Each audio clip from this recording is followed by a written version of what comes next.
রাসূলকে লক্ষ্য করে বললেন, ইয়া রাসূলুল্লাহ, আমরা প্রস্তুত আছি, আপনি আমাদেরকে অর্ডার করুন। ৩০,০০০ সৈন্য নিয়ে বিশাল বহর নিয়ে আমার নবীজি তাবুক প্রান্তর পর্যন্ত চলে গেলেন।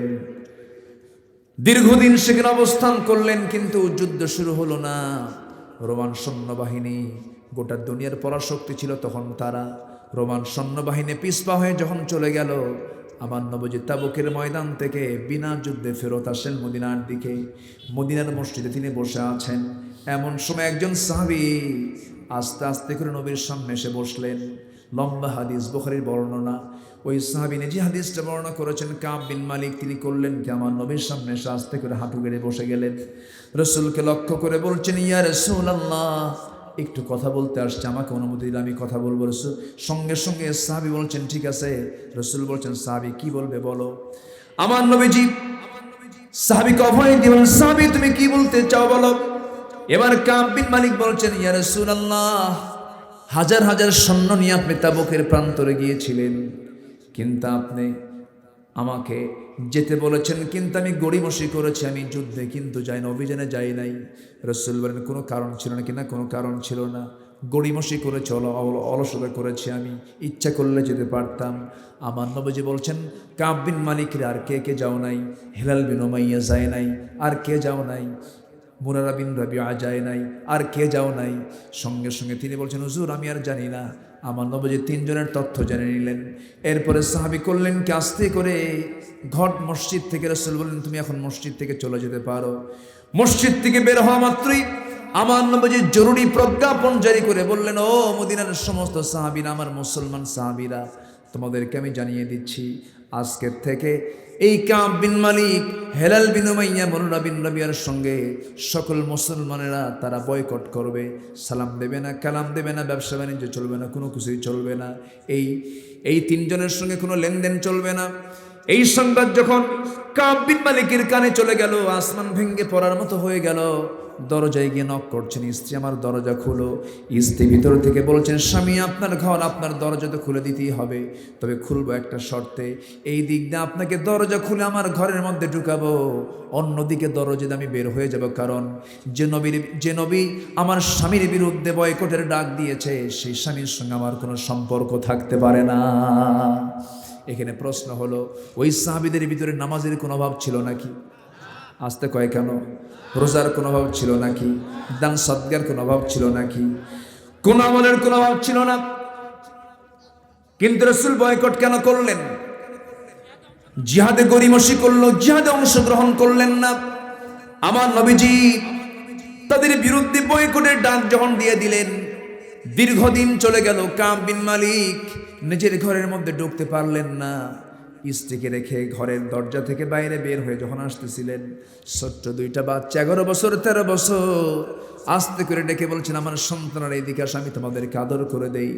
সন্তানরা কাছে তো যাই নাই, বরঞ্চ বলছেন, না যাওয়া যাবে না, কারণ রাসূল তোমার সঙ্গে বয়কট করেছে, আমরাও তোমার সঙ্গে বয়কট করলাম।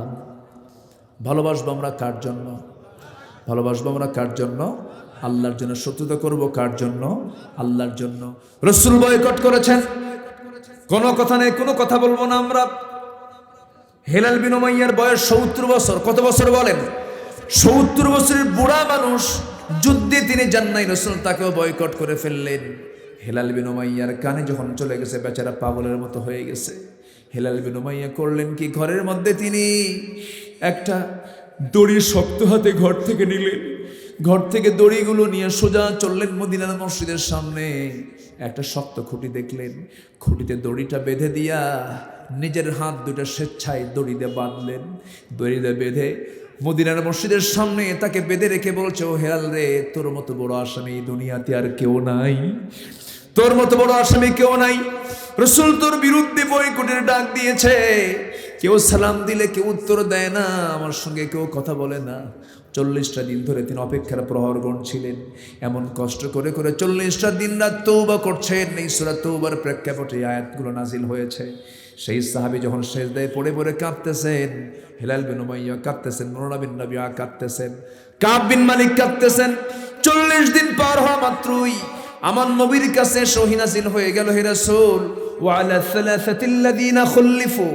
এই আয়াতটা যখন নাযিল হয়ে গেল, যে তিনজন জিহাদে পশ্চাৎপদ হয়েছিল, জিহাদে অংশগ্রহণ করতে পারে নাই, তারা এই কয়েকটা দিন যাবৎ যে পরিমাণ তারা সেজদা দিয়েছে, যে পরিমাণ তারা রুকু করেছে, যে পরিমাণ চোখের পানি ফেলে ফেলে কেঁদেছে, হে রাসূল, এই তিনজনের তওবা আমি আল্লাহ কবুল করে নিয়েছি। الله الأكرم الذي خلق الإنسان وكرم وعلمه من البيان ما لم يعلم، فسبحان الذي لا يحصى امتنانه باللسان ولا بالقلم.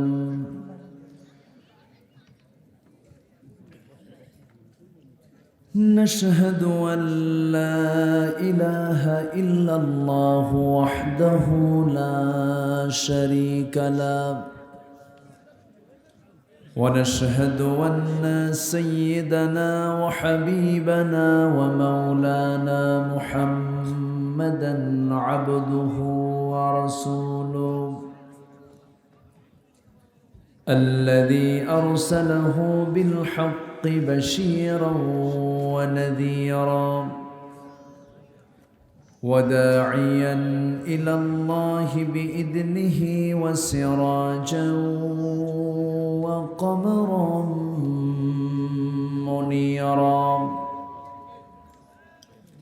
فقد قال الله تعالى في كلامه المجيد وفرقانه الحميد: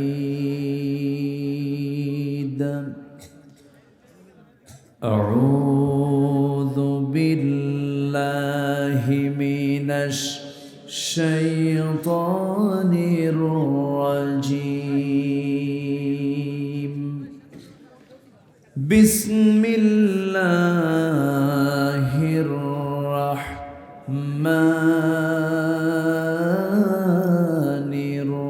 الرحيم.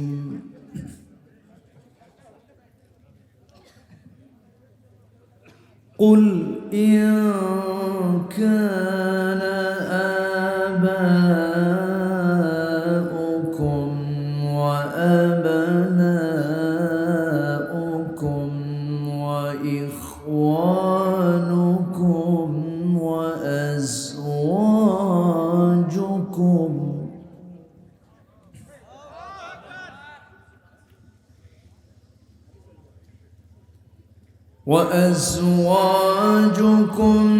وعشيرتكم وأموال اقترفتموها وتجارة تخشون كسادها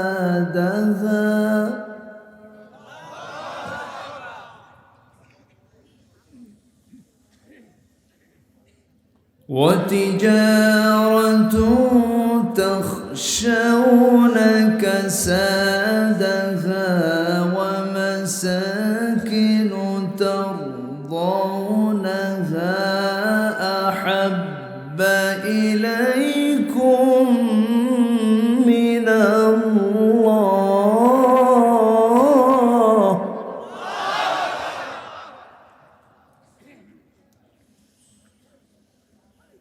أحب إليكم من الله ورسوله وجهاد في سبيله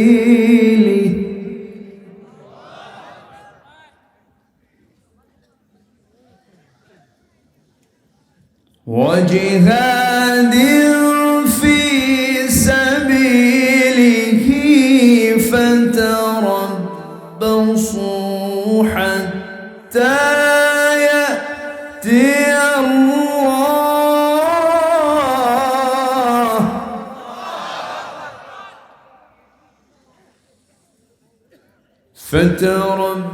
فتربصوا حتى يأتي الله بأمره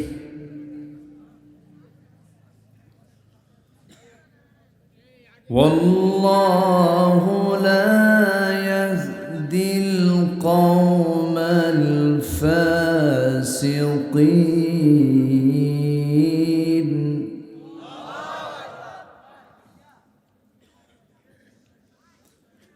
الله أكبر. بسم الله الرحمن الرحيم.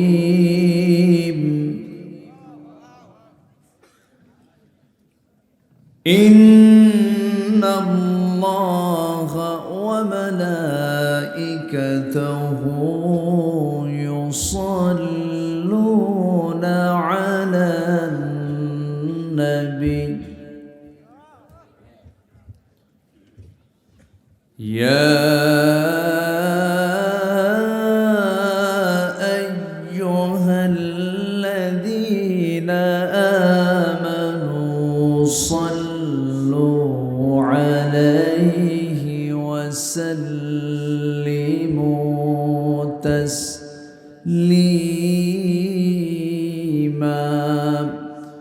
اللهم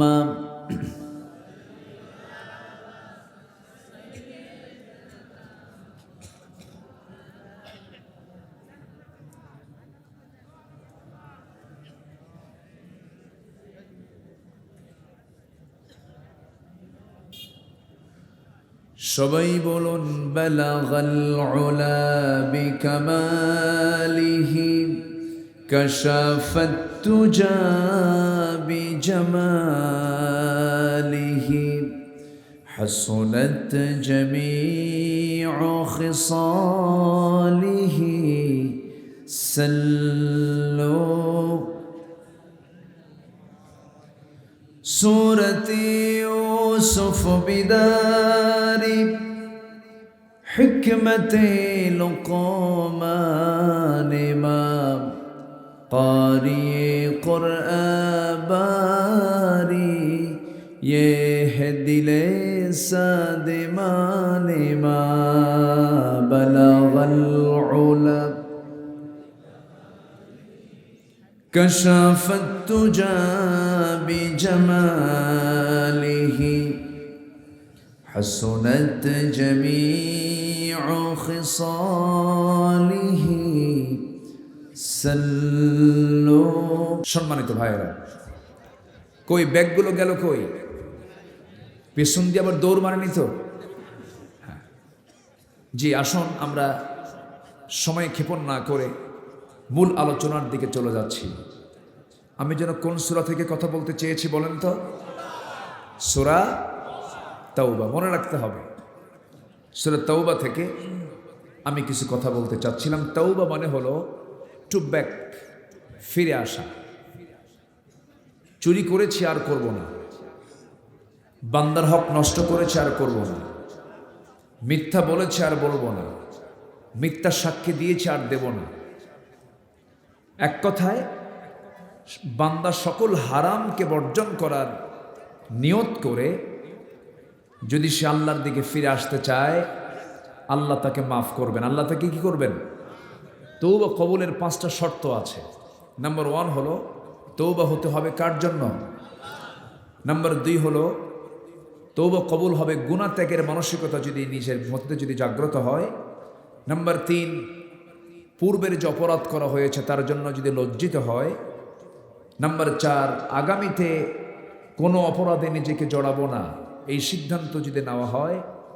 বান্দার অধিকার, বান্দার যে হক নষ্ট করা হয়েছে সেই অধিকারটা যদি ফেরত দিতে পারে, এই 5টি কাজ যদি কোনো বান্দা করে, বান্দা যদি শর্ত পূরণ করে যদি আল্লাহর কাছে যদি মাফ চাইতে পারে, আল্লাহ তাকে মাফ করে দেবে।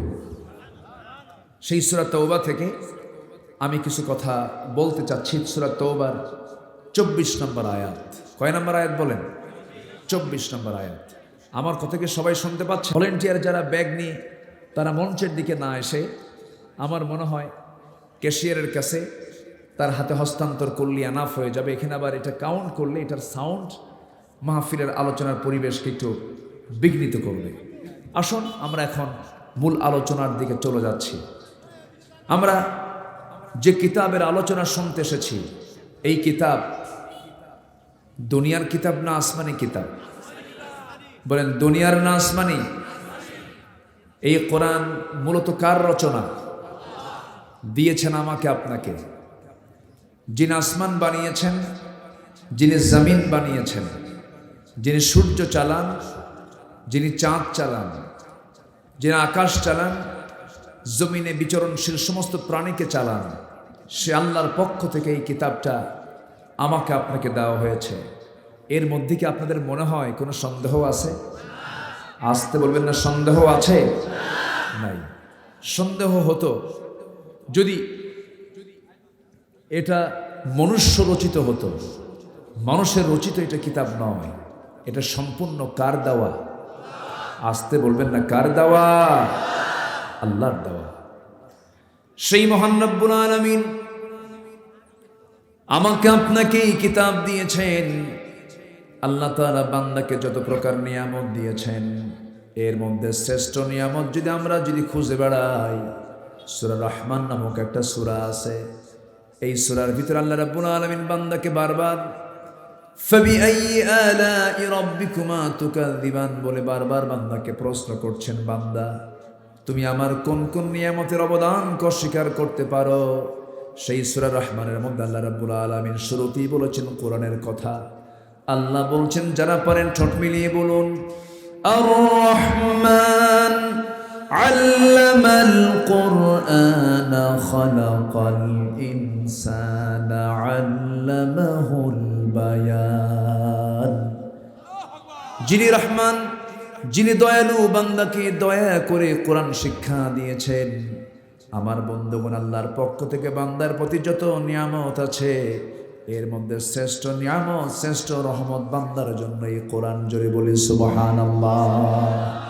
কোরআন যদি না থাকতো আল্লাহকে চিনতাম না, রাসূলকে চিনতাম না, আখিরাত চিনতাম না, জান্নাত জাহান্নাম বুঝতাম না, কোনটা ডান পথ, কোনটা বাম পথ, কোনটা হালাল, কোনটা হারাম, এই বিষয়গুলো আমি বুঝতাম না।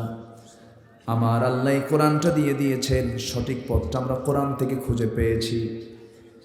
আমার ভাইরা, আমার বন্ধুগণ, আল্লাহ রাব্বুল আলামিন এটা এমন ভাবে সুন্দর করে তিনি আমার আপনার সামনে উপস্থাপন করেছেন। যদি কেউ কোরআনের এই পৃষ্ঠাগুলোর দিকে যদি নজর রাখে, এটা এমন একটি মানচিত্রের নাম, যার দিকে তাকালেই বান্দা বসে জান্নাত জাহান্নামের চিত্রগুলো দেখতে পায়।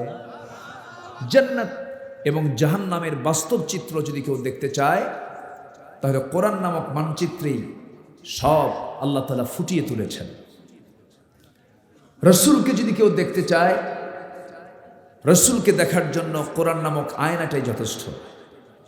রসুলকে এই কিতাবের মধ্যে দেখা যায়। সম্মানিত ভাইয়েরা, কিন্তু দুঃখজনক হলো সত্য, আজকে আমরা মুসলমান, যদি একটি প্রশ্ন করা হয় কোরআনকে সুন্দর করে সহি করে পড়তে পারে এদেশের কত পার্সেন্ট মানুষ, যদি এখানেও বলা হয় কোরআনকে সহি করে শুধু তেলাওয়াত করতে পারেন কতজন মানুষ, সবার হাত কি উঠবে? আসতে বলবেন না, সবার হাত কি উঠবে? আচ্ছা, কোরআনকে অর্থ সহকারে বুঝে পড়তে পারেন, হাত কি আরো বেশি উঠবে?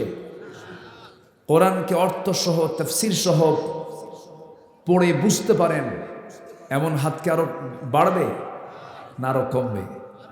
কমে যাবে। কিন্তু এটা কি হওয়ার কথা ছিল? আসতে বলে, এটি কি হওয়ার কথা ছিল?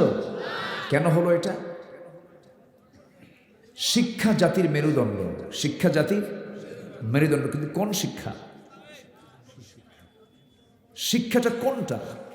আজকে 10 বছর আগে আমার দেশে শিক্ষার হার আজকের চাইতো কম ছিল না বেশি ছিল? কম ছিল। আচ্ছা, আর আজকে শিক্ষার হার কমছে না বাড়ছে? বাপমার প্রতি খেদমত কমেছে না বেড়েছে? এটা আবার কেমন শিক্ষা হলো? শিক্ষার হার বাড়ল, শিক্ষিত মানুষ বেশি হলো, কিন্তু বাপমার খেদমত নেই। সামাজিক জীবনে মানুষের কোনো শান্তি নেই। আগের মানুষ দরজা খুলে ঘুমাতো, এখন কি সেই সুযোগ আছে? না।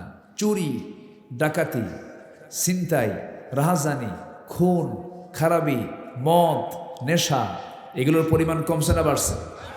বাড়ছে। তাহলে শিক্ষার হার বাড়লেও নৈতিকতার মান ঊর্ধ্বমুখী না নিম্নমুখী? নিম্নমুখী।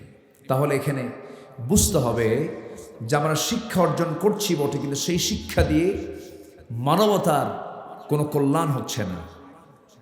বরঞ্চ আপনি যদি ইউনিভার্সিটির দিকে তাকান, সেই জায়গায় শিক্ষক ছাত্রকে মারে না ছাত্র শিক্ষককে মারে? ছাত্র শিক্ষককে মারে। মাদ্রাসার দিকে তাকান, এমন দৃশ্য কি দেখা যায়? মসজিদে কি এমন দৃশ্য দেখা যায়? যেখানেই যতটুকু কোরআন আছে সেখানেই শৃঙ্খলা আছে। মসজিদে যাবেন, কোনো গন্ডগোল পাবেন না। ইমাম সাহেব নামাজে দাঁড়ায় যাবেন, ইমাম সাহেব সুন্দর করে সূরা ফাতিহা পড়ছেন, মুসল্লিরা নীরবে নীরবে সেই তেলাওয়াতগুলো শুনতেছেন, রুকু করছেন, সিজদা করছেন। মসজিদে কোনো গন্ডগোল নেই, কারণ মসজিদে কি আছে? কি আছে? কোরআন আছে। মাদ্রাসায় কোরআন শিক্ষা আছে, সেখানে কোনো গন্ডগোল নেই। অথচ ভাইভা অথবা বিভিন্ন প্রশ্নপত্রে, সেদিন একটা প্রশ্নপত্র দেখলাম, প্রশ্ন লিখেছে জঙ্গি কোথায় উৎপন্ন হয়, লিখেছে কলেজ, মসজিদ, মন্দির, মাদ্রাসা। মানুষ কি লিখবে? বলেন কি লেখার কথা? আজকে মিডিয়াতে প্রচার হয় কি? বলেন কি প্রচার হয়? মাদ্রাসা। প্রশ্নের সাইজগুলো দেখেন। অথচ অস্ত্র নিয়ে ধরা পড়ে মাদ্রাসা, ইউনিভার্সিটিতে। সম্মানিত ভাইয়েরা, হলি আর্টিজান থেকে শুরু করে নিয়ে যত জঙ্গি তৎপরতা, যত প্রকার জঙ্গির বিষয়গুলো আমরা দেখতে পেয়েছি, এগুলোর সাথে ইসলাম প্রকৃত মুসলমানের কোনো সম্পর্ক থাকতে পারে? আসতে বলবেন না, পারে? মাইকলা ভাই, ইকোর দরকার নেই, ফ্রেশ শুধু আলোচনা মানুষের কানে যেন সুন্দরভাবে যায়। সম্মানিত ভাইয়েরা, তাহলে শিক্ষার প্রয়োজন আছে না নাই? আসতে বলবেন না, আছে না নাই? সে কোন শিক্ষা? বলেন কিসের শিক্ষা? তাহলে মেডিকেল কি ইসলাম না? মেডিকেলের শিক্ষা কি ইসলাম না? অনেকে চিন্তা করতেছেন, হুজুর কি বলি, মেডিকেল কি ইসলাম না? ইসলাম। ইঞ্জিনিয়ারিং ইসলাম, মেডিকেল ইসলাম, অ্যাডমিনিস্ট্রেশন ইসলাম। কোন শিক্ষা ইসলামের বাইরে না, সব ইসলামের ভিতরেই আছে। কিন্তু আল্লাহ তাআলা বলছেন না তুমি ডাক্তার হবে না, ইঞ্জিনিয়ার হবে না, সবই তুমি হতে পারবে। ডিসি হবে, জজ হবে, ব্যারিস্টার হবে, সব কিছু তুমি হতে পারবে। কিন্তু সবার জন্য আমি আল্লাহ প্রত্যেকটা বান্দার জন্য কোরআন শিক্ষাকে বাধ্যতামূলক করে দিয়েছি। হালাল এবং হারামের জ্ঞান সবার জন্য জানা ফরজ। কে করে দিয়েছেন? আসতে বলবেন না, কে করে দিয়েছেন? শিরকের জ্ঞান জানা নাই, শিরক আপনার দ্বারা হয়ে যাবে। বিদআতের জ্ঞান জানা নাই, বিদআত আপনার দ্বারা হয়ে যাবে। জুলুমের জ্ঞান নাই, জুলুম আপনার দ্বারা হয়ে যাবে। অর্থনীতির জ্ঞান আপনার নাই, আপনার সুদের মতো আপনি বিশাল বড় পাপ কাজে আপনি নিজেকে জড়িয়ে ফেলবেন। এই জন্য আল্লাহ রাব্বুল আলামিন নবীর কাছে ওহী নাজিল করেছেন। প্রথম কথাই ছিল নামাজ রোজা না পড়া। নামাজ রোজা না পড়া? পড়ো। তোমাকে পড়তে হবে, জানতে হবে, শিখতে হবে। না জেনে না পড়ে আপনি আমল করবেন কেমনে? আর আমল না করলে জান্নাত পাবেন কেমনে? এই জন্য জানার দরকার আছে না নেই?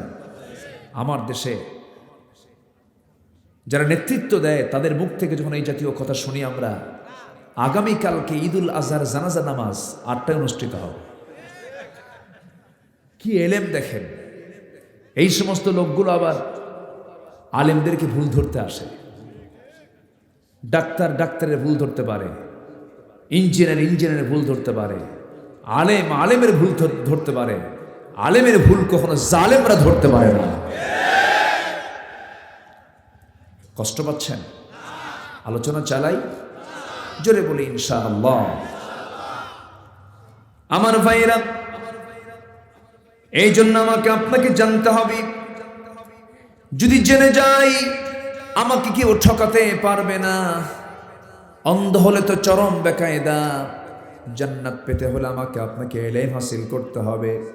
শুধু আলেমের জন্য কোরআন নাজিল হয় নাই, শুধু হাফেজের জন্য কোরআন নাজিল হয় নাই, কোরআন নাজিল হয়েছে সবার জন্য। মহান রব্বুল আলামিন বলেন, হুদাল লিন্নাসি ওয়া বাইয়িনাতিম মিনাল হুদা ওয়াল ফুরকান। গোটা পৃথিবীর সমস্ত মানবতার জন্য হেদায়েত আকারে আল্লাহ রাব্বুল আলামিন এই কোরআন নাজিল করে দিয়েছেন। কোরআনটাকে বুঝতে হবে, জানতে হবে। কোরআনের মধ্যে আল্লাহ রাব্বুল আলামিন সব কিছুর ফয়সালা রেখে দিয়েছেন, সমস্ত জ্ঞান আছে এই কিতাবের মধ্যে। আপনি যদি সায়েন্স জানতে চান, কোরআন আপনি পেয়ে যাবেন। এর মধ্যে এমন কোনো তথ্য নাই যা বাদ পড়েছে, সব তথ্য দিয়েছেন কে? আসতে বলবেন না, কে দিয়েছেন? আল্লাহ দিয়েছেন। সেই কালামে হাকিম থেকে ছোট্ট একটা আয়াত আমি তেলাওয়াত করেছি। আমরা এই দুনিয়াতে এসে এই সংক্ষিপ্ত 60, 70, 80, 100 বছরের জিন্দেগিতে আমরা আমাদের ভিতরে মায়া, মমতা, মোহাব্বত, ভালোবাসার জন্ম হয়ে যায়, সৃষ্টি হয়। এই ভালোবাসা কে দিয়েছেন? আসতে বলবেন না, কে দিয়েছেন? এই ভালোবাসা মূলত পৃথিবীর সকল ভালোবাসাগুলো চিরস্থায়ী না ক্ষণস্থায়ী? বলেন, ক্ষণস্থায়ী। কিন্তু যে ভালোবাসাগুলো চিরস্থায়ী থাকবে, সেই ভালোবাসাগুলো আমাদের জীবনে আনার দরকার আছে না নাই? দুনিয়ার সকল সম্পর্ক চিরস্থায়ী না ক্ষণস্থায়ী? আল্লাহর সম্পর্ক, আসতে বলবেন, আল্লাহর সম্পর্ক চিরস্থায়ী। তার সম্পর্ক গড়বো আগে কার সাথে? আল্লাহর সাথে। রাত 1টার দিকে উঠে সেজদা দেব কাকে? কারণ এই সম্পর্ক ক্ষণস্থায়ী না চিরস্থায়ী? কিন্তু 1টার দিকে উঠে বিগত 1 মাস তাহাজ্জুদ পড়লো না খেলা দেখলো? বলেন। আজকে মাহফিলটা কানায় কানায় ভরা। ধরুন 18 তারিখে যদি এই মাহফিলটা হতো, বলেন, তাহলে যে পাবলিক আসে নাই, আসতো না, সেই পাবলিক কি দেখতো? খেলা দেখত। একটু বুঝবেন, একটু খেয়াল করতে হবে আমাকে, আপনাকে। গত 18 এইদিকে কথা বলে কেন? ভলেন্টিয়ার যদি নিজে কথা বলে তাহলে কেমন হলো? বাইরে, আচ্ছা বলুক। গত 18 তারিখে আমার মাহফিল ছিল হলো জামালপুর জেলায়। আমি মঞ্চে 9টায় উঠব। আমাকে কমিটি বললেন, হুজুর আজকে লোকজন তো খুব কম। বললাম, কি হয়েছে, কোথায় গেছে? হুজুর খেলা দেখতেছে। যে মাহফিলে লোক হয় লক্ষাধিক মানুষ, লক্ষ মানুষের সমাগম যেখানে হয়, সেখানে মোটে 2 থেকে 3 হাজার লোক খুঁজে পাওয়া যাচ্ছে না। তাহলে যারাই কোরআন ছাড়া অন্য কিছু মানি না, মানব না, তারাই যায় আবার সামনে খেলা দেখতেছে। কিন্তু আমি কিন্তু ভুল বলছি না ভাই, একটু কান লাগাবেন। খেলা হচ্ছে ব্রাজিল আর্জেন্টিনায়। কোথায় ব্রাজিল, কোথায় আর্জেন্টিনা? আর সেটা আমার দেশে ব্রাহ্মণবাড়িয়ায় 2 গ্রুপে মারামারি করে 3 জন শহীদ। এটা মানুষ না কাউয়া? আল্লাহ জানে। আছে না নাই? আজকেও আমি এক জায়গায় মাগরিবের সময়, আমি না এশার সময় কোথায় যেন আমি ব্রেক দিলাম, দেখি যে সেখানে ডেকচি ভরা রান্না চলছে। বললাম, ভাই এটা কিসের রান্না? হুজুর খেলার রান্না। সম্মানিত ভাইয়েরা, অথচ মেসি, নেইমারের সাথে ইসলামের কোনো সম্পর্ক আছে? আসতে বলবেন না, আছে? তার কি দিন বোঝে, ইসলাম বোঝে, কোরআন বোঝে? তাহলে আপনাকে যে আল্লাহ ভালোবাসা দিয়েছেন, এই ভালোবাসা তার সঙ্গে হলো কেমনে আপনার? এটা প্রশ্ন। আমার দিকে তাকান, রাগ করা যাবে না কিন্তু। আমি যেখানে রোগ সেখানে তো আমাকে ট্রিটমেন্ট করতে হবে, ঠিক কিনা? যে লোক রাত জেগে খেলা দেখতে পারে, অথচ সেই লোকটা আবার ফজরে জাগা পায় না। যখন বলা হয় ফজরে তুমি জাগা পাও না, হুজুর ঘুম টের পায়নি। খেলা রাত 3টায়, 2:30টায় উঠে বসে আছে আল্লাহর বান্দা। তাহলে এখানে কি ঘুমের সমস্যা নেই, ইমানের সমস্যা? কিসের সমস্যা বলেন? ইমানের সমস্যা। ওরা খেললো, ওরা জিতলো, ওরাই হারলো। কয়েকশো কোটি টাকার এই বিশ্বকাপের কি নিয়ে গেল? কাপ নিয়ে চলে গেল, বিমান ভর্তি করে নিয়ে সব চলে গেল, সব কামাই ওরাই করলো। আর আমরা কি করলাম? সারা রাত ধরে জেগে জেগে খেলা দেখে ফজর নামাজ না পড়ে শুয়ে পড়ছি। তাহলে আমাদের ইমান গেল আর ওদের সব হলো। আমাদের ইমানকে যাওয়া দরকার না রক্ষা করা দরকার? যাওয়া দরকার না রক্ষা করা দরকার? রক্ষা করা দরকার। একটা কথা জেনে রাখতে হবে মুসলমান, দুনিয়াতে যার সঙ্গে সম্পর্ক হবে আখিরাতেও তার সঙ্গে হাসর নাসর হয়ে যাবে। বন্ধুত্ব করব আমরা কার জন্য? আসতে বলবেন না কার জন্য? মান আহাব্বা লিল্লাহ ওয়া আবগাদা লিল্লাহ ওয়া আ'তা লিল্লাহ ওয়া মানা'a লিল্লাহ ফাকাদ ইসতাকমালাল ঈমান। আমি কাউকে ভালোবাসবো আল্লাহর জন্য, কারোর সঙ্গে শত্রুতা করব আল্লাহর জন্য, কাউকে দেব আল্লাহর জন্য, কাউকে দেব না তাও আল্লাহর জন্য। ফাকাদ ইসতাকমালাল ঈমান, তার ঈমানটাই পরিপূর্ণ হয়ে গেছে। তাহলে ভালোবাসা হবে কার জন্য? তাহলে মেসির প্রতি যে ভালোবাসা এটা কার জন্য বলে? আমার বন্ধুগণ, আমার ভাইয়েরা, হয়তো কথাগুলো শুনে আপনাদের মনে হচ্ছে যে এখানে খেলাটা আগে জড়ায়া দিলেন কেন? গোটা দুনিয়াতে চলতেছে দুই ধরনের যুদ্ধ, একটা হলো মিলিটারি ওয়ার আর একটা হলো কালচারাল ওয়ার। সামরিক যুদ্ধ একটা চলছে। সামরিক যুদ্ধ দিয়ে যতটুকু কামাই করা যায় তার চেয়ে বেশি কামাই করা যায় হলো সাংস্কৃতিক যুদ্ধ দিয়া। আর্জেন্টিনার একটা দেশের একজন খেলোয়াড়, সেই দেশের একজন খেলোয়াড়ের জার্সি, 10 নম্বর জার্সি, নওগাঁ জেলার বান্দা থানার একটা গ্রামের একটা ছোট্ট পরিবারের ছোট্ট একটা সদস্য, ছোট্ট বাচ্চার গায়ে লাগানো মেসির জার্সি। কোথায় এবার আর্জেন্টিনা কোথায় ঢুকে গেছে? নওগাঁয়। এটা হলো সাংস্কৃতিক যুদ্ধ। কি যুদ্ধ? সাংস্কৃতিক যুদ্ধ। কোথাকার খেলা এসে আমাদের ঘরের মধ্যে ঢুকে গেছে, চিন্তা করা যায়? তারা তাদের মার্কেটিং চালাচ্ছে, এটার মধ্য দিয়ে তারা সমস্ত তাদের সংস্কৃতি ঢুকায় দিচ্ছে। কলকাতার নাটকের ভিতরে একজন অভিনেত্রী যে জামা পরতেছে, সেই জামা পরের দিন আমার দেশের মার্কেটে খুঁজে পাওয়া যাচ্ছে। আমি কি ভুল বলতেছি? মার্কেটিং করতেছে কাদের কাছে? মুসলমানদের কাছে। সম্মানিত ভাইয়েরা, এজন্য যে সম্পর্কে করতে যাব, যা দেখতে যাব, সেখানে আগে দেখতে হবে আমার আল্লাহ তাআলার ইঙ্গিত আছে কিনা, আমার আল্লাহ তাআলা এই জায়গায় কি বলেছেন, এটা আমাদের দেখার দরকার। সবার আগে না সবার পরে? সবার আগে না সবার পরে? সবার আগে দেখতে হবে। ভালোবাসাকে আগে ভাগ করে নিতে হবে আমাদের। 1 নম্বর ভালোবাসা কার জন্য? আসতে বলবেন না কার জন্য? আমি আল্লাহকে বেশি ভালোবাসি না আল্লাহ আমাকে বেশি ভালোবাসেন? অনেকে চিন্তায় আছে, হুজুর চাকরি হয় না, আল্লাহ মানে বেশি ভালোবাসে কেমনে? এরকম চিন্তা করতেছেন নাকি? আমি আল্লাহকে বেশি ভালোবাসি না আল্লাহ আমাকে বেশি ভালোবাসেন? এটা কি মনে হয়? এটা কি বিশ্বাস হয়? বিশ্বাস হয়? আমার ভাইয়েরা, আল্লাহ আমাকে সবচেয়ে বেশি ভালোবাসেন। আমার আল্লাহর মতো পৃথিবীর কেউ আমাকে ভালোবাসেন না। পৃথিবীর সমস্ত সম্পর্ক হলো ক্ষণস্থায়ী, আল্লাহর সঙ্গে সম্পর্ক আমার চিরস্থায়ী। আল্লাহর কাছে ছিলাম, আল্লাহর কাছ থেকে দুনিয়াতে এসেছি, মার পেট হয়ে দুনিয়াতে এসেছি, আবার বারজাখে চলে যাব, আলমে আখিরাতে চলে যাব, বিচার হবে, মামলা হবে, ফয়সালা হবে, জান্নাত অথবা জাহান্নাম আমার জন্য বরাদ্দ হয়ে যাবে। এই যে আল্লাহ রাব্বুল আলামিন আমাকে আপনাকে একটা লক্ষ্য নিয়ে দুনিয়াতে পাঠায় দিলেন। আল্লাহ বলছেন, বান্দারে মোহাব্বত যদি করতে হয়, সবচেয়ে বেশি মোহাব্বত বান্দা তুই আমার সঙ্গে করবি রে বান্দা। দুনিয়ার কোন সম্পর্ক টিকসই নয়।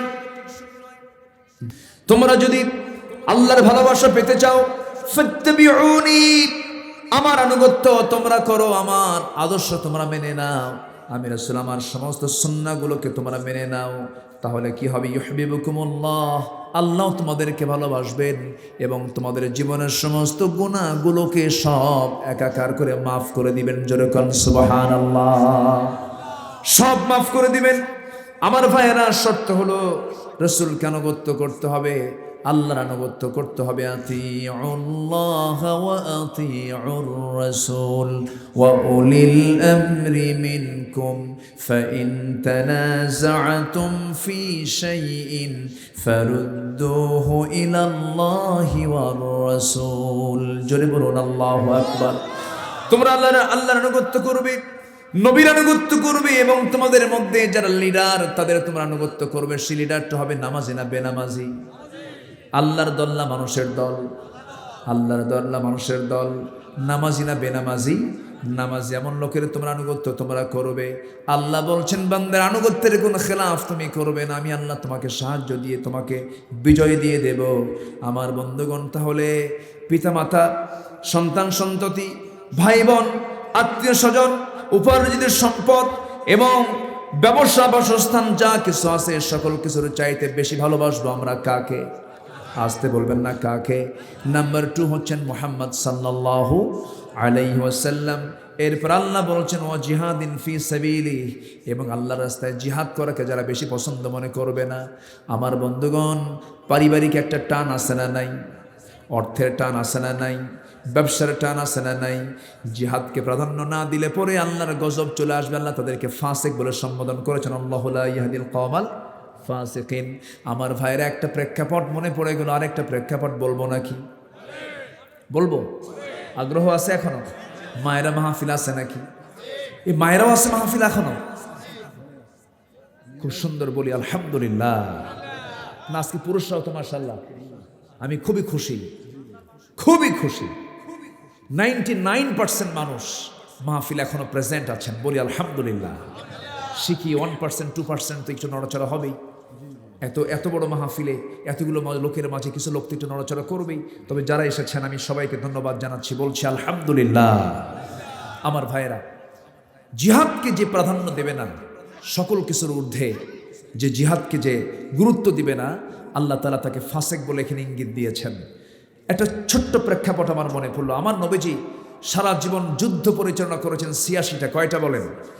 86টা। 10 বছরে, কত বছরে? 10 বছরে। মদিনার জিন্দেগির 10 বছর আর মক্কার জিন্দেগির 13 বছর। এই 13 আর 10 কত হলো? 23 বছরের রাসূল গোটা পৃথিবীতে ইসলামকে চতুর্দিকে ছড়িয়ে দিয়েছেন। এই 23 বছরের তিনি মিশন তিনি বাস্তবায়ন করেছেন। তো এই 10 বছরে 86টি যুদ্ধ পরিচালনা হয়েছে তার দ্বারা। এর মধ্যে 27টি যুদ্ধের নেতৃত্ব রাসূল নিজে দিয়েছেন। জোরে বলি সুবহানাল্লাহ। রাসূল ছিলেন পিছে না সবার আগে? সবার আগে, যুদ্ধ সবার আগে।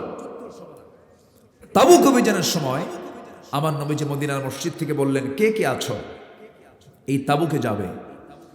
30,000 সৈন্য জমা হলো। কত হাজার? 30,000 সাহাবী সব এক জায়গায় হলেন। রাসূলকে লক্ষ্য করে বললেন, ইয়া রাসূলুল্লাহ,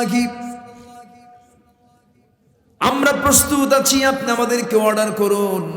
30,000 সৈন্য নিয়ে বিশাল বহর নিয়ে আমার নবীজি তাবুক প্রান্তর পর্যন্ত চলে গেলেন। দীর্ঘদিন সেখানে অবস্থান করলেন, কিন্তু যুদ্ধ শুরু হলো না। রোমান সৈন্যবাহিনী, গোটা দুনিয়ার পরাশক্তি ছিল তখন তারা। রোমান সৈন্যবাহিনী পিছপা হয়ে যখন চলে গেল, আমার নবীজি তাবুকের ময়দান থেকে বিনা যুদ্ধে ফেরত আসেন মদিনার দিকে। মদিনার মসজিদে তিনি বসে আছেন। এমন সময় একজন সাহাবী আস্তে আস্তে করে নবীর সামনে এসে বসলেন। লম্বা হাদিস, বুখারীর বর্ণনা। ওই সাহাবী নিজে হাদিসটা বর্ণনা করেছেন, কাব বিন মালিক। তিনি করলেন কি, আমার নবীর সামনে এসে আস্তে করে হাঁটু গেড়ে বসে গেলেন। রাসূলকে লক্ষ্য করে বলছেন, ইয়া রাসূলুল্লাহ, একটু কথা বলতে আসছে, আমাকে অনুমতি দিলে আমি কথা বলবো। রাসূল সঙ্গে সঙ্গে সাহাবী বলছেন, ঠিক আছে। রাসূল বলছেন, সাহাবী কি বলবে বলো। আমার নবীজি সাহাবীকে অভয় দিয়ে বলেন, সাহাবী তুমি কি বলতে চাও বলো। এবার কাব বিন মালিক বলছেন, ইয়া রাসূলুল্লাহ, হাজার হাজার সৈন্য নিয়ে আপনি তাবুকের প্রান্তরে গিয়েছিলেন, কিন্তু আপনি আমাকে যেতে বলেছেন, কিন্তু আমি গড়িমসি করেছি, আমি যুদ্ধে কিন্তু যাই না, অভিযানে যাই নাই। রাসূল বলেন, কোনো কারণ ছিল না কিনা? কোনো কারণ ছিল না। গড়িমসি করেছে, অলসতা করেছি আমি, ইচ্ছা করলে যেতে পারতাম। আমার নবীজি বলছেন, কাব বিন মালিকের আর কে কে যাও নাই? হিলাল বিন উমাইয়া যায় নাই? আর কে যাও নাই? মুরারা বিন রাবিআ যায় নাই? আর কে যাও নাই? সঙ্গে সঙ্গে তিনি বলছেন, হুজুর আমি আর জানি না। আমার নবীজি তিনজনের তথ্য জেনে নিলেন। এরপরে সাহাবী করলেন কি, আস্তে করে ঘট মসজিদ থেকে রাসূল বললেন, তুমি এখন মসজিদ থেকে চলে যেতে পারো। মসজিদ থেকে বের হওয়া মাত্রই আমার নবীজি জরুরি প্রজ্ঞাপন জারি করে বললেন, ও মদিনার সমস্ত সাহাবীরা, আমার মুসলমান সাহাবীরা, তোমাদেরকে আমি জানিয়ে দিচ্ছি, আজকের থেকে এই কাব বিন মালিক, হেলাল বিন উমাইয়া, মুরারা বিন রাবিয়ার সঙ্গে সকল মুসলমানেরা তারা বয়কট করবে। সালাম দেবে না, কালাম দেবে না, ব্যবসা বাণিজ্য চলবে না, কোনো কিছুই চলবে না। এই তিনজনের সঙ্গে কোনো লেনদেন চলবে না। এই সংবাদ যখন কাব বিন মালিকের কানে চলে গেল, আসমান ভেঙে পড়ার মতো হয়ে গেল। দরজায় গিয়ে নক করছেন, স্ত্রী আমার দরজা খুলো। স্ত্রী ভিতর থেকে বলছেন, স্বামী আপনার ঘর, আপনার দরজা তো খুলে দিতেই হবে, তবে খুলবো একটা শর্তে।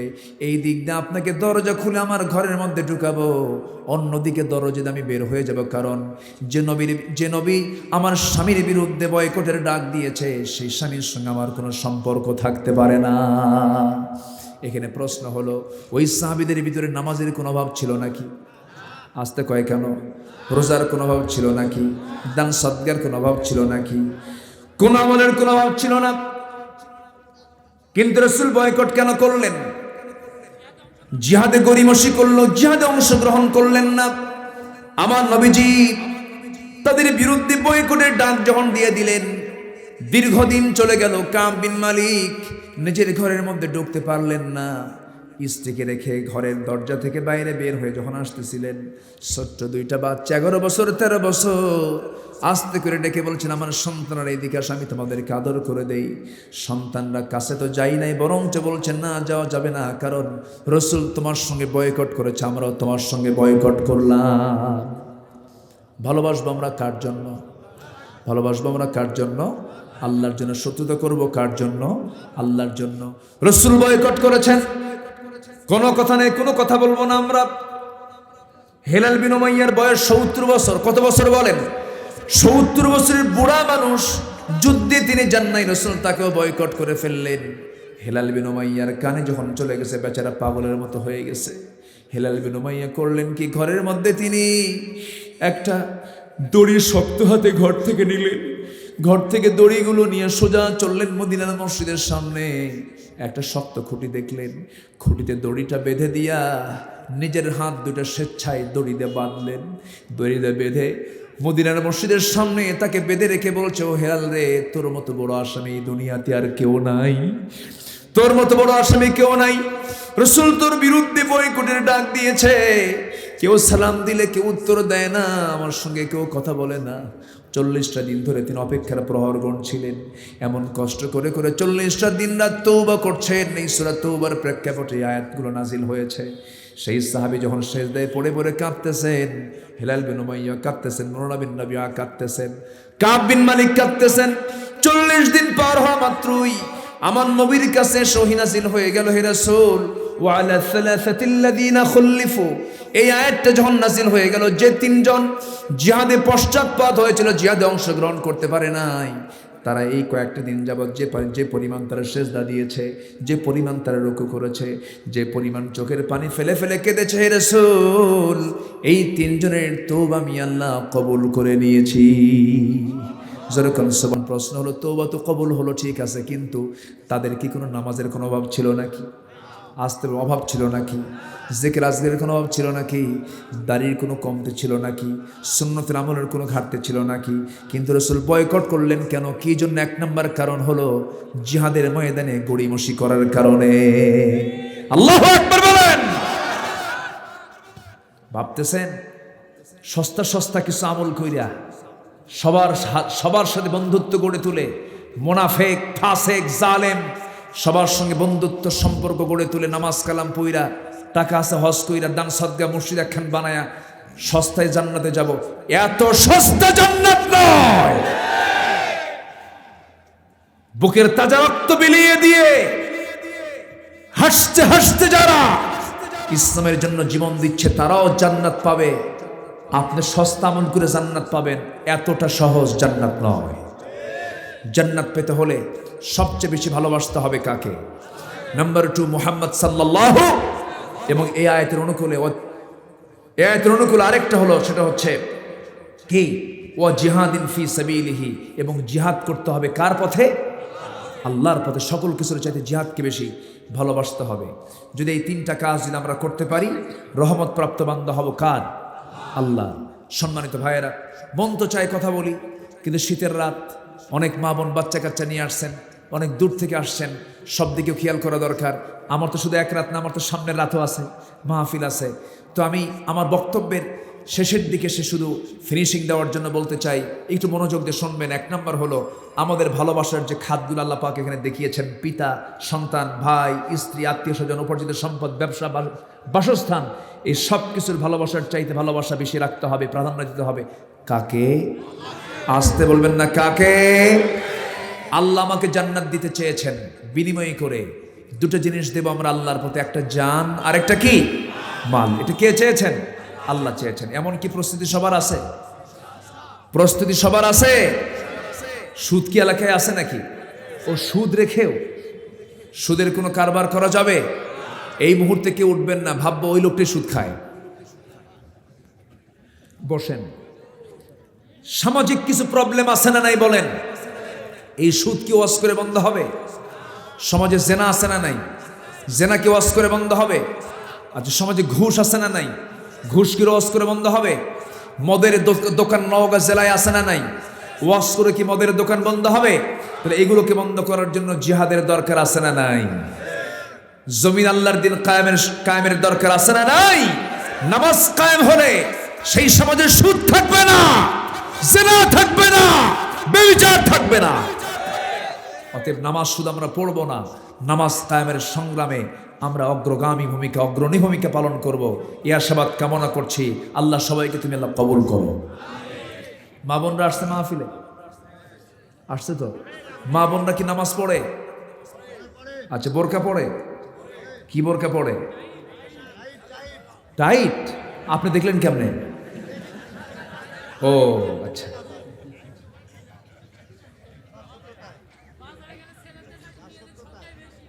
ও, বাজারে গেলে মেয়েরাই বেশি, মেয়েদের সংখ্যাই তো বেশি। বাজারে তো এখন মেয়েরা ফার্স্ট। স্বামীকে বলে তুমি তো স্লো, তুমি কিছু বোঝো, দাম বেশি দিয়ে আসো, শাড়ির দাম 800, দিয়ে আসো 1500, থাও তোমার মার্কেটিং, দাও আমাকে টাকা। ঢং ঢং করে মার্কেটে চলে যায়। এমন কিছু মহিলা মনে হয় বাংলাদেশে খুবই কম, আছে না নাই? আচ্ছা, মার্কেটে আপনি যাবেন তো স্বামীকে রেখে যাবেন কেন? স্বামীকে নিয়ে যান। একটা নারী কখনো একা চলবে না। একটা নারীর একা চলা জায়েজ নাই। হজেও একটা নারী একা যেতে পারবেন। হজের মতো সফরে যদি একা না যাওয়া যায়, মার্কেটে যাওয়া তো সুন্নতে মুআক্কাদা। এগুলো আমরা বোঝার চেষ্টা করব। জোরে বলি ইনশাআল্লাহ। বিশেষ করে আমি আমার মাদেরকে বলবো, আমার মা যারা আজকে মাহফিলে এসেছেন, আমি তাদেরকে করজোরে মিনতি জানাচ্ছি, মেহেরবানি করে আপনার ভিতরে কিছু গুণ আসা দরকার। স্বামীর ব্যাপারে এত রিপোর্ট খুঁজুন, আমার স্বামী ভালো না, স্বামীর চরিত্র ভালো না, খালি মেয়েদের দিকে চায় থাকে, এরকম রিপোর্ট আছে না? বলে কিনা বলেন? স্বামী কেন পরকিয়া করে, এই ক্ষেত্রে মেয়েদেরও স্ত্রীদেরও কিছু ব্যর্থতা আছে না নাই? আসতে বলবেন না, আছে না নাই? আচ্ছা, আমি আমার মাদেরকে বলবো, মা আপনাকে এই বিষয়ে একটু সতর্ক থাকতে হবে। সে সতর্ক হলো, মেহেরবানি করে আপনাকে 5টা কাজ করতে হবে। কয়টা কাজ? 5টা কাজ করতে হবে। 1 নম্বর হলো, স্বামীর সামনে আপনি আপনার দেহের যে ফিটনেস আপনি ঠিক রাখার চেষ্টা করবেন। নারীকে সুন্দর করে দিয়েছেন কে? আসতে বলবেন না, কে? মেয়েরা সুন্দর পোশাক পরবে মার্কেটে, না স্বামীর সামনে?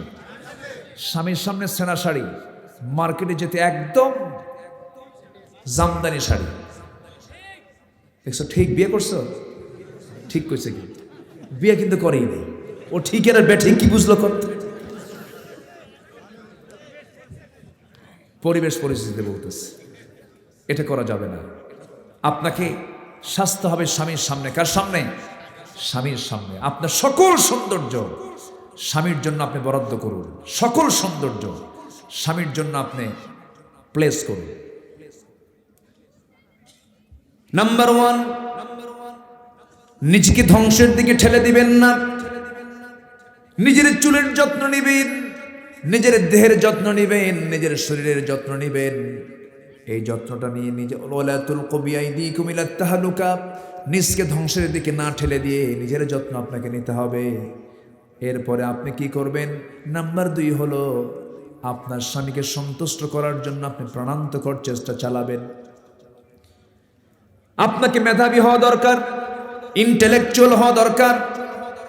নাম্বার 3, এই সংসার হবে আপনার জীবনের শেষ সংসার, এটা মাথায় নিয়ে আপনাকে চলতে হবে। দেখবেন কিছু কিছু স্ত্রী আছে ভাসমান স্বামীর বাড়িতে থাকে, কি ভাসমানের মতো থাকে, মূল তার টানটা পড়ে থাকে বাবার বাড়ির দিকে।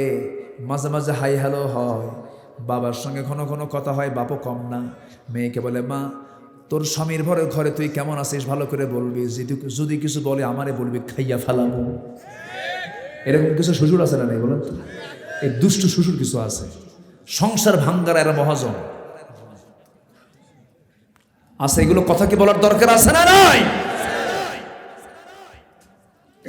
আমার মা, আপনার যখন বিয়ে হয়ে যায়, স্বামীর ঘরে যখন আপনি চলে গেলেন, আপনাকে মাথায় রাখতে হবে এটা আপনার স্বামী, আপনার জীবন যৌবন তার কাছে আপনি উৎসর্গ করে দিয়েছেন।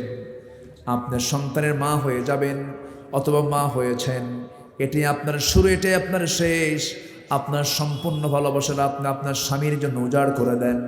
আমি আল্লাহর কসম করে বলে গেলাম, কোনো স্ত্রী তার স্বামীকে তার মোহাব্বত ভালোবাসা 100% উজাড় করে দেয়, ওই সংসারটা জান্নাতের টুকরা হতে বাধ্য। ঠিক কিনা? চলে গেলেন, বসেন, আপনাকে দিয়ে দোয়া করাবো তো, একটু বসেন।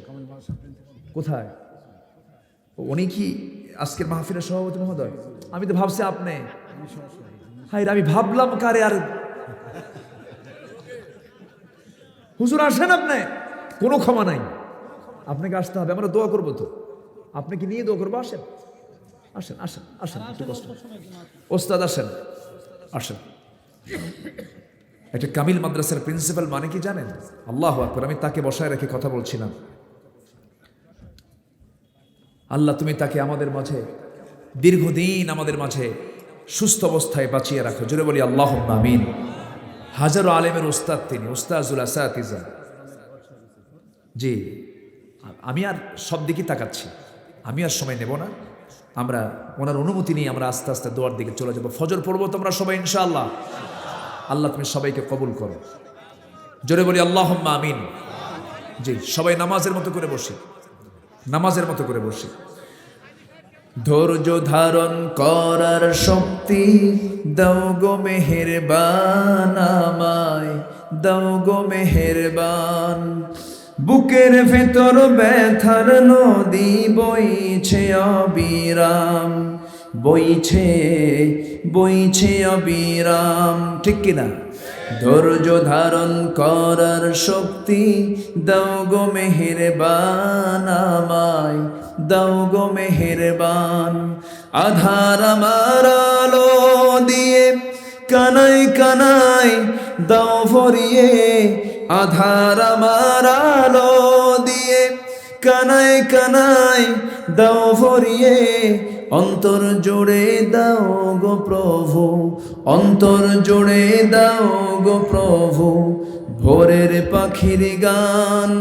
বুকের ভেতর ব্যথার নদী বইছে অবিরাম, বইছে বইছে অবিরাম।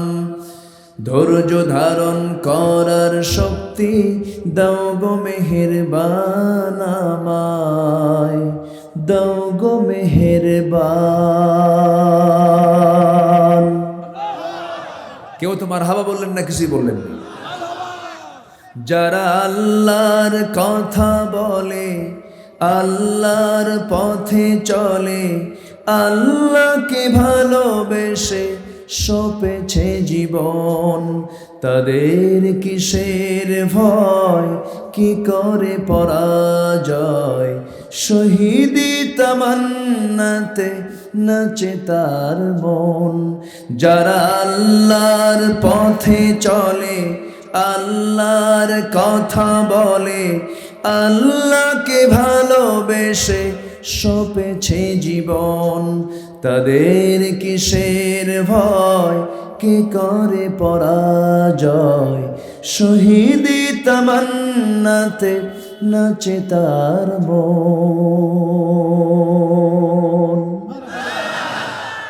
আল্লাহ কবুল করুন। একটু একটু করে বললাম, সব তো একটু একটু করে বলতে হবে, তাই না? জি, আসুন আমরা এখন কাঙ্ক্ষিত দোয়ার দিকে যাব। দোয়ার দায়িত্ব আমি মোহতারাম সভাপতি মহোদয়কে দিলাম। আচ্ছা, কেমন থাকতে পারে বলেন? শুনবেন? শোনেন। চিরসুখী জন ভ্রমে কি কখন ব্যতীত বেদন বুঝিতে পারে, কি যাতনা বিষে বুঝিবে সে কিসে, কভু আসিবে সে দংশে নিজারে। আপনি যদি জেলখানে নিজেই না ঢোকেন, আপনি বুঝবেন কেমন কেমন আছেন। আল্লাহ তুমি তার জীবন থেকে আমাদেরকে শিক্ষা নেওয়ার তৌফিক দিয়ে দাও। ওই কইছিলেন আপনি, এতগুলো ক্যামেরা আসছে দেখছেন, এরা যে কেমনে খবর পায় আল্লাহ জানে। পিঁপড়া ছিলেন, পিঁপড়ার খবর রাখে কিসে, কোথায় মিষ্টি আছে। আলহামদুলিল্লাহ, আল্লাহ তুমি তাদের এই খেদমতকে কবুল করো। অনেক কষ্ট করে তারা এই রেকর্ডগুলো নিয়ে তারা আবার অনলাইনে দিয়ে দেন। অনলাইনে দেওয়া মানে কি, বান্দাকে গান শোনা থেকে বাঁচিয়ে রাখা। আলহামদুলিল্লাহ বলেন, খারাপ কাজ থেকে বাঁচিয়ে রাখা। এটা একটা অনলাইনের বিশাল একটা জগৎকে তারা দখল করে রেখেছে। আল্লাহ তুমি তাদের এই সেবাটাকে ইখলাসের সাথে করার তৌফিক দিয়ে দাও। এক নম্বর টার্গেট হবে আখিরাতের নাজাত। এই নামাজ পড়েন তো আপনারা? ভালো করে কবেন। এই ক্যামেরায় নামাজ পড়েন তো আপনারা নাকি? হ্যাঁ, 5 ওয়াক্ত। এই কে পড়ে না মানে কে কইছে? এই পড়ে, তার মনে ওই নামাজ পড়ে না। জি, আল্লাহ তুমি সবাইকে নামাজি বানাও। জোরে বলি আল্লাহুম্মা আমিন। মাদেরকে বলবো 14 জন পুরুষ ছাড়া কারোর সঙ্গে দেখা করবেন না। 14 জন। কয়জন? নিজের স্বামী, তার জন্য কোনো হেজাব নেই, আর বাকি 13 জনেও সেখানে হেজাবের একটা ব্যবস্থা আছে না নাই? আছে, অবশ্যই কাপড় পরবেন তারা। বাবার সামনে দেখা করলে তাদের মাথায় ওড়না থাকবে, বুকে প্রশস্ত কাপড় থাকবে, নিতম্ব ঢাকানো থাকবে। বাবা, ভাই, চাচা, মামা, এরপরে ভাতিজা, ভাগিনা, এরপরে নিজের ছেলে, নিজের জামাতা, যাদের সঙ্গে বিয়ে জায়েজ নাই তাদের সঙ্গে দেখা করা, যাদের সঙ্গে বিয়ে জায়েজ নাই তাদের সঙ্গে দেখা করা জায়েজ, আর যাদের সঙ্গে বিয়ে জায়েজ তাদের সঙ্গে দেখা করা জায়েজ নাই। বাস এই সূত্র নিয়ে আল্লাহ তাআলা এই এলাকার মা বোনদেরকে পর্দার মতো ফরজ বিধানকে মেনে চলার তৌফিক দান করুন। আসুন আমরা দোয়া করি। মাহফিলটার স্টার্টিং এবছর হলো। আমি অধম আব্দুল্লাহ আমিনকে দিয়ে এই মাহফিলটার এবছর প্রথম স্টার্ট হলো। আল্লাহ তুমি এই কমিটিকে প্রতিবারের মতো, মানে এবছরের মতো প্রতিবার যেন তারা এই মাহফিলটা করতে পারেন। আল্লাহ তুমি সেই শক্তি, সাহস, যোগ্যতা, অর্থ, বিত্ত সব দিক থেকে তাদেরকে তুমি আল্লাহ যোগ্য করে গড়ে তোলো। এবং এই গ্রামের নামটা কি?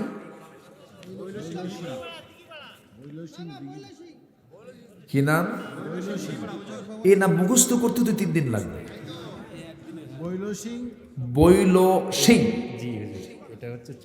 আমার হাতেম ভাই আলহামদুলিল্লাহ কতবার যে ফোন দিয়েছেন, খুবই কষ্ট করেছেন, কিন্তু মুখে দাড়ি নেই। বুঝলেন? এটা কেমন হলো বলেন তো? রাখতে হবে, তাই না? আপনারা কি বলেন?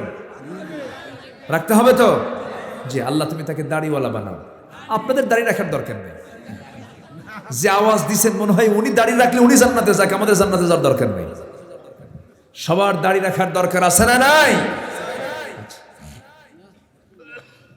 জি, আসুন সবাই বলে। তাই তেলাওয়াত শুনবেন আপনারা? আগ্রহ আছে? তাও সূরা আবার নির্দিষ্ট করে দিয়েছে, এই সূরাটাই পড়বেন। যাক, সেটা সূরা রহমান কয় নাই, সূরাই বলেছেন। আউযু বিল্লাহি মিনাশ শাইতানির রাজীম। বিসমিল্লাহির রহমানির রহিম।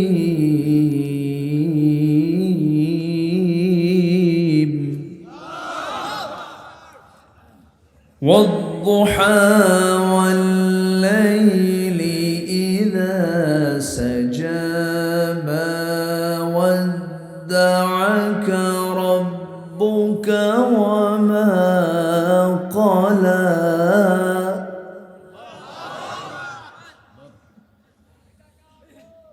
وللآخرة خير لك من الأولى ولسوف يعطيك ربك فترضى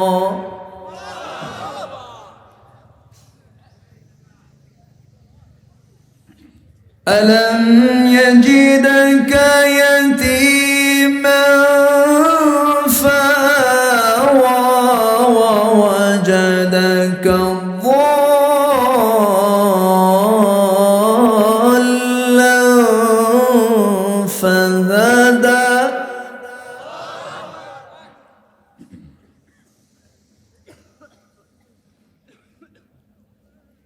ووجدك عائلا فأغنى فأما اليتيم فلا تقهر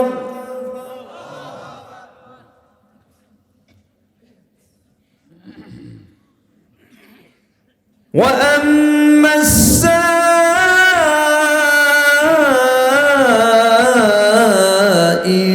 فلا تنهر وأما بنعمة ربك فحدث صدق الله العلي العظيم জি বলি মাশাআল্লাহ। আমি এই বছরে মনে হয় আজকে আলোচনার পরে তেলাওয়াত করলাম। আলোচনা করার পরে তেলাওয়াত তো খুব কষ্টের হয়, অনেকক্ষণ ধরে তো কথা বলা। যাই হোক, দোয়া চাই সকলে, সবাই দোয়া করবেন তো? জি, আসুন আমরা এখন দোয়া আল্লাহর কাছে আমরা চাবো, আল্লাহ যেন আমাদের গুনাহগুলোকে মাফ করে দেন। আচ্ছা, এটা কোন থানা? এটা ও মান্দা থানা না? আচ্ছা আচ্ছা, বৈল সিং না বৈল সিং। শিং মাছ তো খাওয়ালেন না? না খাইছি, ওই গোচি মাছ। হ্যাঁ, গোচি মাছ মানে বাইম মাছের ছোট ভাই। এটা কি মাছ বলেন? গোচি মাছ, খুব ভালো, অনেক সুন্দর খাওয়াইছে, আলহামদুলিল্লাহ। এমনি একটু মজা করলাম। যে আসুন আমরা দোয়া করি, আল্লাহর কাছে চাবো। সবাই নামাজের মতো করে বসি, আমরা একটু তাশাহুদের সুরতে বসি, আল্লাহর কাছে চাবো আমরা। হুজুর আপনি দোয়া করেন। আল্লাহুম্মা আমিন। ربنا ظلمنا أنفسنا وإن لم تغفر لنا وترحمنا لنكونن من الخاسرين ربنا لا تزغ قلوبنا بعد إذ هديتنا وهب لنا من لدنك رحمة إنك أنت الوهاب গভীর রাত, নিঝুম রাত, ঝিমানো রাত্রিতে চাঁদের মতো হাজারো মুসলমান নরনারীকে নিয়ে তোমার কালামের একটি আয়াতকে সামনে রেখে ইতাআতের উপরে, আনুগত্যের উপরে, ভালোবাসার উপরে কিছু কথা বলেছি। মুহাব্বত করতে হবে তোমাকে, ভালোবাসতে হবে একমাত্র তোমাকে। এই শীর্ষক কিছু কথা বলে কাঙ্গালি ভিখারির মতো দুটো হাত পেতে আছি। আল্লাহ, গুনার দিকে নজর দিও না, বান্দা মনে করে তামাম জীবনের গুনাহগুলোকে মাফ করে দাও। জনম দুঃখিনী মা, জনম দুঃখী বাপজান যারা চলে গেলেন, জিন্দেগির গুনাহগুলো মাফ করো, কবরগুলোকে জান্নাতের টুকরা বানায়া দাও। সবাই চক্ষু বন্ধ করুন, আল্লাহ শেখানো দোয়া পড়ে দু হাত তুলে একটু বাপ মার জন্য বলুন, রব্বিরহামহুমা কামা রব্বায়ানি সগীরা, রব্বিরহামহুমা কামা রব্বায়ানি সগীরা। আল্লাহ তাআলা বিশেষ করে এই মাহফিলের আয়োজন যারা করলেন, শোনার জন্য যারা আসলেন, বিনিময়ে কিয়ামতের কঠিন ময়দান যেদিন কেউ কাউকে চিনবে না, মা তার সন্তানকে পর্যন্ত স্বীকার করে বসবে। যেদিন মানুষ কাঁদতে কাঁদতে চোখের পানিগুলো ফুরে যাবে, চোখ থেকে রক্ত বের হওয়া শুরু হয়ে যাবে, সেই কঠিন মুসিবতের দিন এই মাহফিল সবার জন্য নাজাতের মাধ্যম বানায় দিও আল্লাহ। আমার ডানে বামে সামনে পিছনে যত ভাই আড়ালে যত মা বোনাত তুলেছেন, যার যা প্রার্থনা তুমি আল্লাহ দয়া করে মঞ্জুর করে নাও, যার যার সমস্যা তুমি আল্লাহ দয়া করে সমাধান করে দাও। আয় আল্লাহ তাআলা রোগাক্রান্ত থেকে রোগমুক্ত করে দাও, ঋণগ্রস্ত থেকে ঋণমুক্ত হওয়ার তৌফিক দিয়ে দাও। যে ঘরে ছেলে নাই ছেলে দাও, যে ঘরে মেয়ে নাই মেয়ে দাও। আয় আল্লাহ তাআলা প্রাপ্তবয়স্ক মেয়ে আছে, সৎপাত্রস্থ হওয়ার তৌফিক তুমি আল্লাহ দিয়ে দাও। আয় আল্লাহ তাআলা এই দুনিয়া থেকে কোন দিন বিদায় নেব জানি না, ডান হাতে আমলনামা না আসা পর্যন্ত কবরে নিও না। এই দুনিয়াতে আসার তো সিরিয়াল ছিল, যাওয়ার তো কোনো সিরিয়াল নাই। মেহেরবানি করে ডান হাতে আমলনামা না আসা পর্যন্ত কবরে নিবা না আল্লাহ।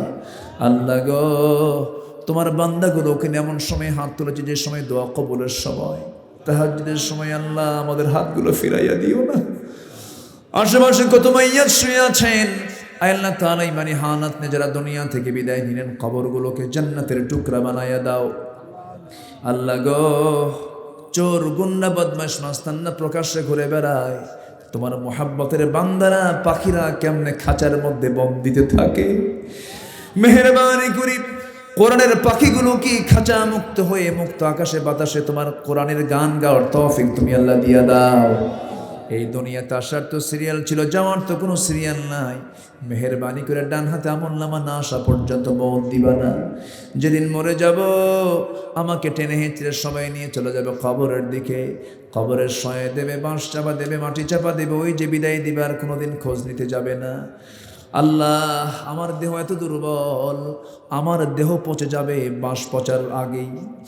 বাঁশটা এত দুর্বল, সেই বাঁশ পচার আগে আমার দেহ পচে যাবে, আমার চামড়াগুলো গলে গলে মাটি খেয়ে ফেলবে। ও আল্লাহ, তোমার কাছে ফরিয়াদ করছি, তুমি ছাড়া কোনো বন্ধু আমার নাই। মেহেরবানি করে অন্তিম সময় যখন চলে আসবে জবানে জারি করে দিও লা ইলাহা ইল্লাল্লাহু মুহাম্মাদুর রাসূলুল্লাহ। আসসালামু আলাইকুম ওয়া রাহমাতুল্লাহি ওয়া বারাকাতুহু।